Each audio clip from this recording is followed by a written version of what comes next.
ठरलं तर मग या मालिकेच्या 28 एप्रिलच्या भागामध्ये फायनली अर्जुन आणि सायली यांनी सिद्ध करून दाखवलेलं आहे की त्यांची जोडी सर्वश्रेष्ठ आहे आणि सगळ्यामध्ये अनुरूप आहे. त्यानंतर कल्पना, पूर्णाई या सगळ्यांना प्रतिमाच्या सांगण्यावरून हे मान्य करायला लागले, तर या सगळ्यामध्ये प्रिया सपशेल तोंडावरती पडलेली आहे. 28 एप्रिलच्या भागामध्ये इकडे रविराज सांगत असतात, चला भूक लागलेली आहे. अश्विन म्हणतो, हो झालंय की नाही जेवण, चला चला लवकर लवकर जेवण वाढा, इथे पोटामध्ये भुकेने नुसते कावळे कोकलतायत. असं म्हटल्यावरती मग आता सायली सांगते, हो जेवण तयार आहे, सगळ्यांनी डायनिंग टेबलवरती बसून घ्या, मी सगळ्यांना वाढते. असं म्हणत सायली सगळ्यांना आता वाढते आणि जेवणामध्ये इतके सगळे पदार्थ बघून कल्पना पूर्णपणे चक्रावून जाते. इकडे प्रतिमा सुद्धा चक्रावते. ॲक्च्युली सगळ्यांनाच धक्का बसतो, कारण प्रत्येकाच्या आवडीचं काही ना काहीतरी इकडे आता सायलीने केलेलंच असतं. सगळेजण ज्या वेळेला डायनिंग टेबलवरती बसतात, प्रत्येकाच्या आवडीचं प्रत्येकाच्या पानात ज्या वेळेला सायली वाटत असते, त्यावेळेला प्रतिमा आता म्हणते, काय ग सायली, अगं इतका सगळा स्वयंपाक कसा काय केलास तू, म्हणजे इतकं सगळं केलंस, अगं तुला काही 10 हात आहेत की काय, म्हणजे इतक्या सगळ्या जणांचा स्वयंपाक एकटीने करणं आणि ते पण प्रत्येकाच्या आवडीचं काही ना काहीतरी, जबरदस्त एनर्जी आहे हा तुझी. यावरती अर्जुन म्हणतो, प्रतिमा त्या तुला माहित नाहीये, माझी बायकोला 10 नाही 100 हात, म्हणजे ज्या वेळेला घरच्यांच्या साठी काही करायची वेळ येते ना, त्यावेळेला तिला 100 हात असतात, 100 हात. त्यावरती विमल म्हणते, हो ना, एकट्या स्वतः राबत होत्या, सगळं सगळं एकट्या करत होत्या आणि जातीने प्रत्येकाच्या आवडीची एक वस्तू करत होत्या. अर्जुन म्हणतो, हो माझी बायको एकदम सुपर वुमन आहे, सुपर वुमन. पण प्रतिमा त्या तुला माहिती आहे का, रागवली ना तर सुद्धा सुपर अँग्री वुमन होते आणि माझ्यावरती अशी काही रागवते ना. इकडे आता प्रियाचं तोंड पडलेलं असतं, म्हणजे हे काय सायली पुराण चालू आहे, बस झालं आता, किती सायली पुराण होईल चालू. अर्जुन सायलीची तारीफ करताना काही थकत नसतो आणि प्रतिमा या सगळ्यामध्ये खूप खुश असते आणि सायलीबद्दल ती सुद्धा कौतुकाने पाहत असते. आता हे काही पूर्णाजीला सहन होत नाहीये. सायली सांगते, अहो राहू द्या ना, किती तारीफ करायची अजून. त्यावरती पूर्णाजी म्हणते, चला झालं असेल तर आपण जेवण सुरू करूया का. आणि प्रत्येक जण जेवण सुरू करतं.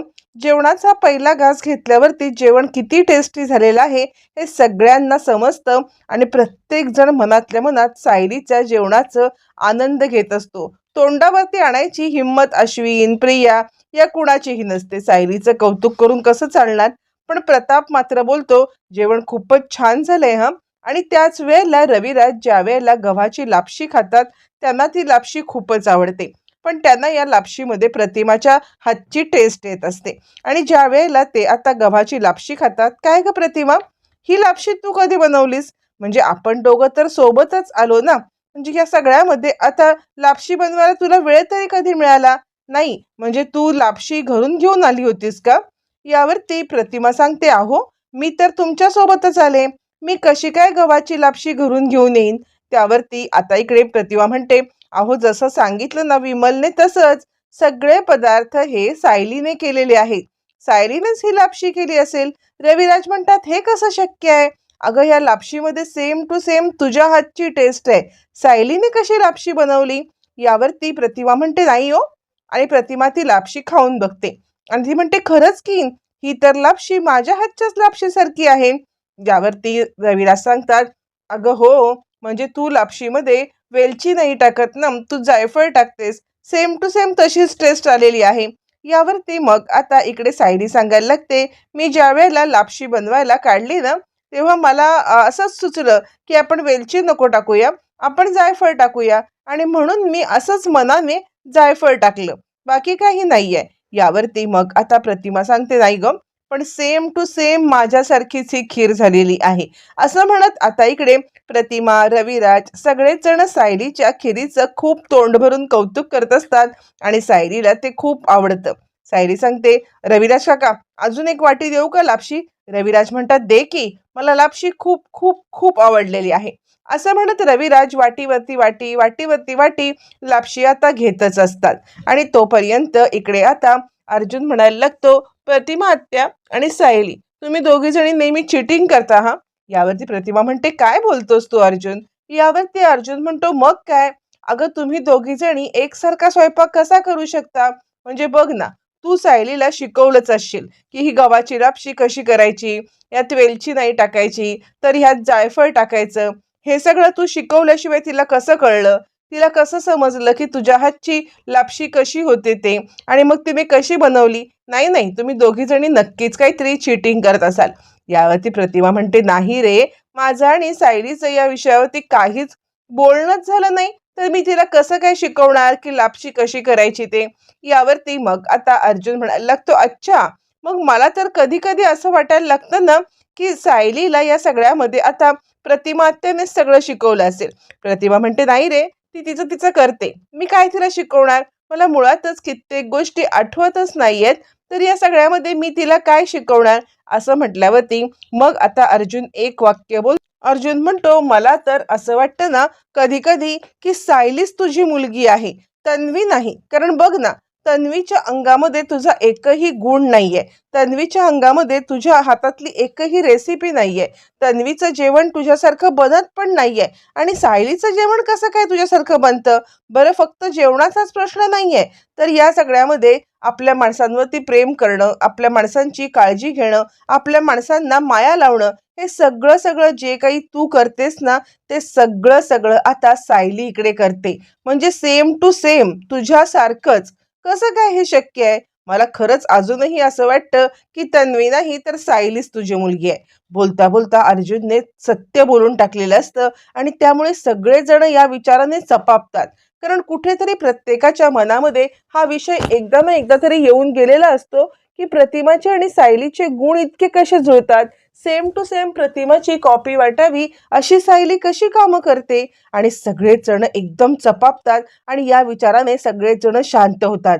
प्रिया तर आता चांगलीच गडबडते, आणि सगळीकडे एक शांतता पसरल्यावरती अर्जुन टोमणा मारत म्हणतो, कसं आहे, कोर्टामध्ये ज्या वेळेला एखादं आपण खरं विधान करतो ना, तेव्हा सगळा कोर्ट कसा शांत होतो, तसे तुम्ही सगळे एकदम चपापलात, एकदम शांत झालात. काय इतकी शांतता का? असं म्हटल्यावरती सायली म्हणते, अहो, काय चाललंय तुमचं? जेवताना फार काही बडबड बडबड करायची नाही, माहितीये ना तुम्हाला. मग कशाला सारखी बडबड बडबड बडबड करत बसताय? जेवून घ्या ना, जेवताना जास्त बोलायचं नसतं. असं म्हणत सायली तो विषय तिथेच बंद करते. अर्जुन म्हणतो, ठीक आहे प्रतिमा, त्या मी तुला म्हटलं होतं ना की माझी बायको सुपर अँग्री वुमन पण आहे, मला कशी या पद्धतीने ओरडली बघितलीस ना. असं म्हणत आता इकडे अर्जुन जेवायला लागतो. तर आता वातावरण हलकं करण्यासाठी इकडे लगेच सायली सांगायला लागते, रविराज काका, तुम्हाला देऊ का एक वाटी लापशी अजून? रविराज 2 मिनिटं विचार करतात. तिसऱ्या मिनिटाला ते म्हणतात, हो दे ना. मग सायलीच्या चेहऱ्यावरती एक आनंद येतो. सायली पटकन रविराजांची लापशीची वाटी भरते आणि प्रतिमाकडे पाहते. प्रतिमाला सायली झालेला आनंद बघून खूप आनंद होतो, आणि प्रतिमा सुद्धा खुश होते. वाढ वाढ सायली, वाढ त्याला लापशी. असं म्हणत आता ती लापशी वाढते. बरं, आता हे सगळं चालू असताना रविराज खूप आनंदाने जेवत असतात, आणि सायली त्यांना जेवताना पाहत असते. त्यानंतर जेवण झाल्यावरती सगळेजण गप्पा टप्पा मारायला बसलेले असतात. जेवण झाल्यावरती सायली सगळ्यांना बडीसोप देत असते, आणि आपल्या इकडच्या तिकडच्या गप्पा चालू असतात. हे सगळं चालू असताना मग आता इकडे रविराज म्हणतात, कसं आहे ना, आपण ना जरा आता वयानुसार 2 घास जरा कमीच घातले पाहिजेत पोटामध्ये. आपण विचार करतो खरा की हे खाऊ ते खाऊ, पण वयोमानानुसार आपल्याला काही विचार टाळावे पण लागतात हो, आणि पोटाचा पण विचार करावा लागतो. यावरती मग आता इकडे प्रताप म्हणतो, कसं आहे, हा तर विचार करून देणं मी कधीच सोडलंय. कारण मला माहिती आहे की माझ्या पानामध्ये जे काही येईल ना, ते माझ्यासाठी हेल्दीच असणार आहे. माझ्या कुटुंबातून माझ्यासाठी जे सर्व केलं जाईल ते सगळं सगळं हेल्दी असणार, हे मला माहिती आहे. त्यामुळे मी हा काही विचार करत नाहीये. आणि काही झालंच तर आहेच की घरचा डॉक्टर अश्विन. यावरती मग आता इकडे अश्विन म्हणाला, की नाही हं, अजिबात नाही. आपल्या घरातून कोणीही पेशंट आलेला मला अजिबात चालणार नाही. त्यावरती रविराज म्हणतात, बरोबर आहे रे प्रताप, आपलं सगळ्यांचं प्रोफेशन असं आहे ना की आपल्याला या सगळ्यामध्ये आता आपल्या घरातलं आपलं क्लायंट कोणी नको असतं. रविराजांची वकिली, इकडे आता अश्विनचं असतं ते म्हणजे डॉक्टर की, अर्जुनची वकिली, आणि प्रतापची फार्मसी, औषधांचं प्रोडक्शन. त्यामुळे आपल्या घरातलं कोणीही आपलं प्रॉडक्ट वापरू नये किंवा आपल्या प्रोफेशनमध्ये येऊ नये, हे आता सगळ्यांच्या डोक्यात चालू असतं. बरं, आता हे सगळं चालू असताना सायली सगळ्यांना बडीशोप देते. इकडच्या तिकडच्या गप्पा चालू असतात आणि तोपर्यंत प्रतिमा आणि सायली एका बाजूला येतात. खरंच सायली, बघितलंस का, तुझ्या मनातली सगळी इच्छा पूर्ण झाली. घरचे सगळे एकत्रित यावे, सगळ्यांनी छानपैकी आता एकत्रित बसून आनंदाने आता जेवण करावं, ही तुझी इच्छा होती ना? तुझी इच्छा पूर्ण झालेली आहे. खरंच मला ना तुझं घराला बांधून ठेवणं हे सगळं सगळं इतकं आवडतं ना, खरंच काय सांगू सायली, खरंच तुझ्या मनासारखं झालेलं आहे. असं म्हणत कल्पना तिचं प्रतिमा तिचं कौतुक करत असते आणि सायली सांगायला लागते, खरंच प्रतिमा आत्या, तुम्ही मला मदत नसतीत ना केली तर हे सगळं सगळं शक्य झालं नसतं. तुम्ही मदत केलीत ना म्हणून हे शक्य झालं. यावरती प्रतिमा सांगते, खरं सांगू का, तर मला माझा भूतकाळ आठवत नाहीये, पण ही सगळी माणसं मला माझी वाटतात. म्हणजे कुणी सांगतं म्हणून नाही हा, मी हे सगळं पाहते ना, तर मनापासून ही सगळी माणसं मला माझी वाटतात. सायली म्हणते, प्रतिमा त्या तुम्हाला तर तो भूतकाळ आठवत नाहीये, पण या सगळ्यामध्ये माझा भूतकाळच हरवलेला आहे. आपल्या दोघींचा भूतकाळ हरवलेला आहे. या सगळ्यामध्ये आता आपण भूतकाळ हरवलेल्या दोघी जणी सुद्धा या योग्य ठिकाणी येऊन पडलेलो आहोत. म्हणजे मला तर नेहमी वाटतं की मला माझं बालपण आठवत नाहीये, मी कुठे जन्मले आठवत नाहीये, मी कशी वाढले आठवत नाहीये, पण मी योग्य ठिकाणी आलेली आहे हे मात्र मला नेहमी जाणवतं. मला जाणवतं की देवाने मला ज्या ठिकाणी आणायला पाहिजे त्या ठिकाणी आणलंय. आपण दोघी जणी सुद्धा आपला भूतकाळ जरी विसरलो असलो तरी आपण या सगळ्या घरामध्ये आणून जे काही आपली ही नाती जोडलेत ना, ती नाती खूप खास आहेत. म्हणजे आता माझी रक्ताची नाती कुठली काय मला खरंच काही आठवत नाहीये, पण या सगळ्यामध्ये आता हीच माझी नाती आहेत आणि हीच मला टिकवून ठेवायची आहेत, हे आता माझ्या मनाने पक्क केले प्रतिमा आत्या. प्रतिमा म्हणते, हो ग सायली, मला पण असंच वाटतं. काही आठवत नसलं तरी सुद्धा हीच माझी माणसं आहेत हे मला पक्क माहिती झाले. असं म्हणत दोघी जणी एकमेकींशी बोलत असतात आणि दोघी जणी एकमेकींचा भूतकाळ, एकमेकींना समजून घेणं हे त्यांचं चालूच असतं. तोपर्यंत आता प्रतिमा सांगते, तुझ्या मनासारखं झालंय ना सायली? सायली म्हणते, हो प्रतिमा आत्या, माझ्या सगळं सगळं मनासारखं झालंय. आज सगळ्यांच्या चेहऱ्यावरती आनंद पाहून मला खूप आनंद झालाय. बरं, आता सायलीच्या आनंदावरती विरजण पडणार असतं ज्या वेळेला रविराजांना एक कॉल येतो. रविराजांना कॉल येतो आणि रविराज या सगळ्यामध्ये आता म्हणतात, हॅलो, काय, कोणी नोटीस पाठवली, कधी नोटीस पाठवली? नाही नाही, मी जरा बाहेर आहे, मला ती नोटीस मिळालेली नाहीये. पण पण ही नोटीस मी मान्य करत नाहीये. तुम्ही त्यांना कळवून टाका की माझ्या मुलीची तब्येत बरी नाहीये आणि त्यामुळे ती कोणत्याही नोटीससाठी येऊ शकणार नाही. असं म्हणत रविराज त्या नोटीसला उत्तर ताबडतोब आपल्या असिस्टंटला द्यायला सांगून टाकतात. त्यानंतर मग आता रविराज कोणत्या नोटीसबद्दल बोलतायत हा प्रश्न सगळ्यांना पडलेला असताना रविराज सांगायला लागतात, ज्याप्रमाणे अर्जुनने तन्वीच्या चौकशीची नोटीस पाठवली होती ना, त्याचप्रमाणे दामिनी देशमुख यांनी सुद्धा तन्वीला चौकशीला बोलवले.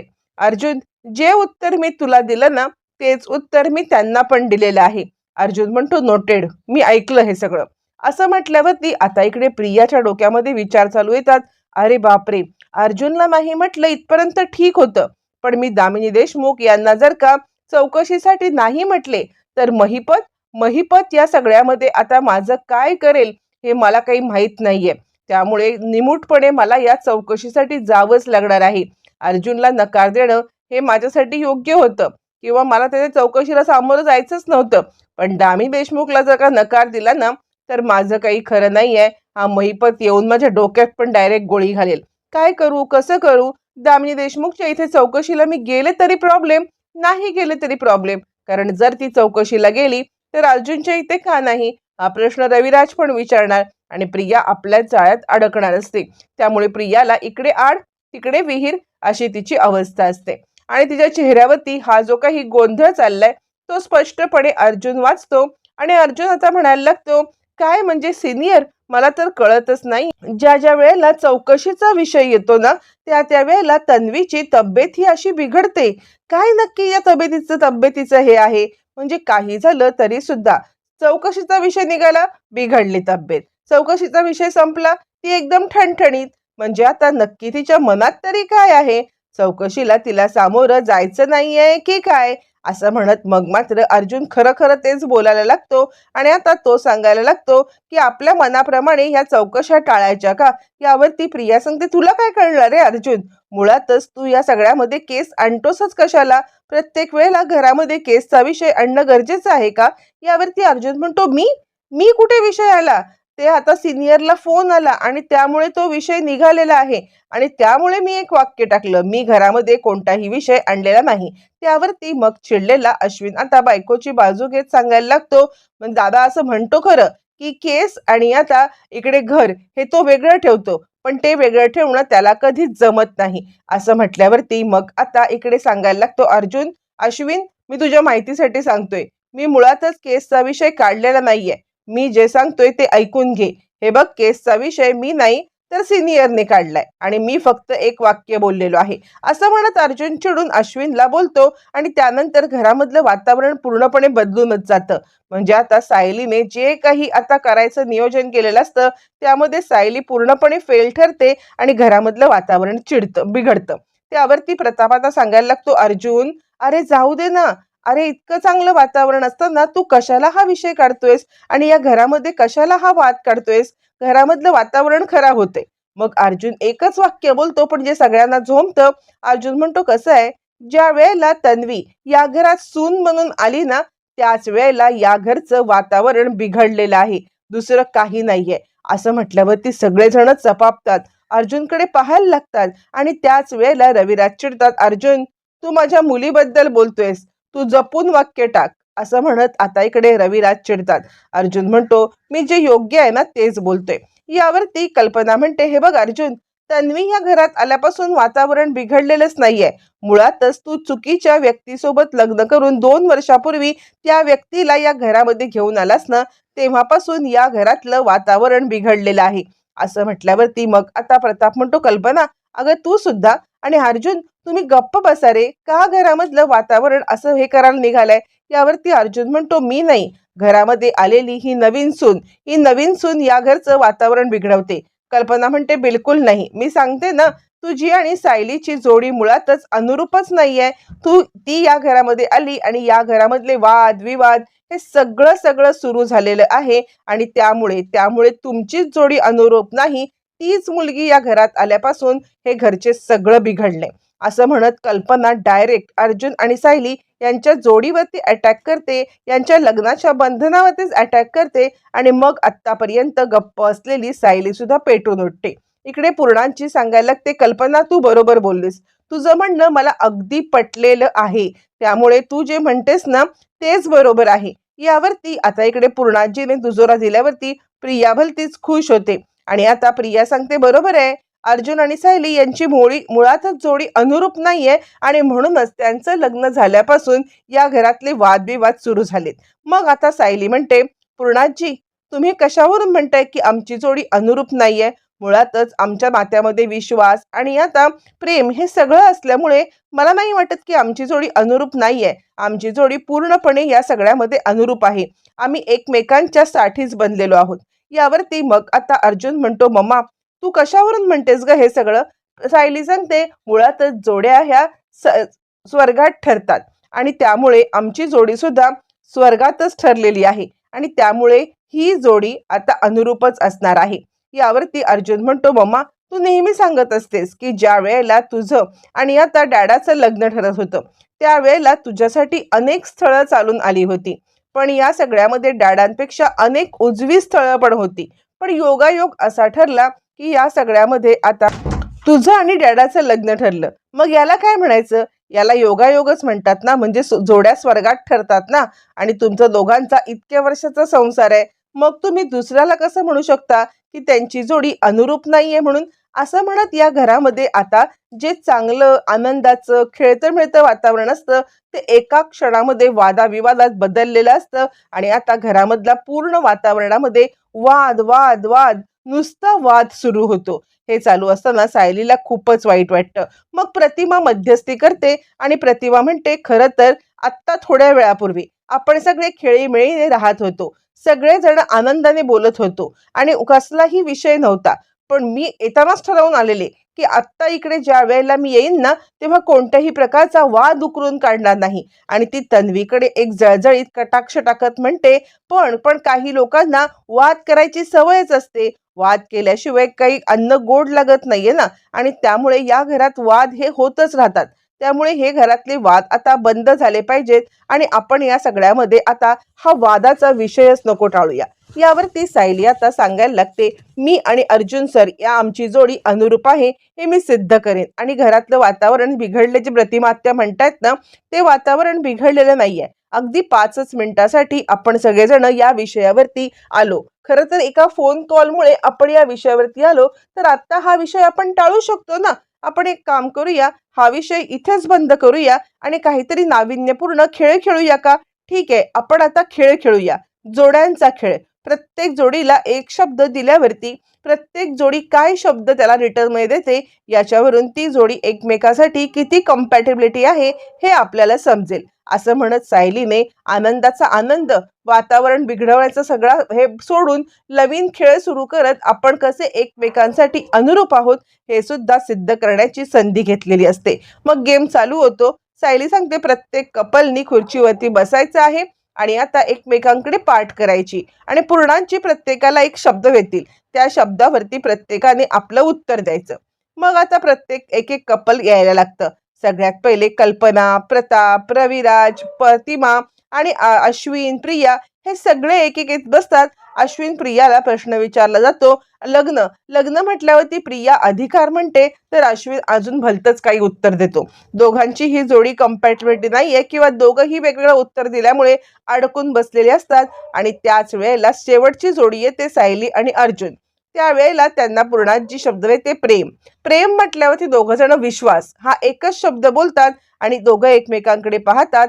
ही असते अनुरूपता, ही असते कम्पॅटिबिलिटी. आणि त्याच वेळेला इकडे आता प्रतिमा म्हणते, कळलं, सगळ्यांना समजलेलं आहे की अर्जुन आणि सायली हे एकमेकांसाठी फक्त अनुरूप नाही आहेत, तर ते दोघं जण एकमेकांसाठी एकदम परफेक्ट जोडी आहेत आणि ही जोडी सगळ्यात श्रेष्ठ जोडी आहे. प्रतिमाने सगळ्यांच्या समोर अर्जुन सायलीच्या जोडीला श्रेष्ठ जोडी म्हणत त्यांना आता विजयी केलेलं असतं. सगळ्यांचे चेहरे पडलेले असतात, तर अर्जुन सायली एकमेकांसाठी आता सुटेबल झालेले असतात.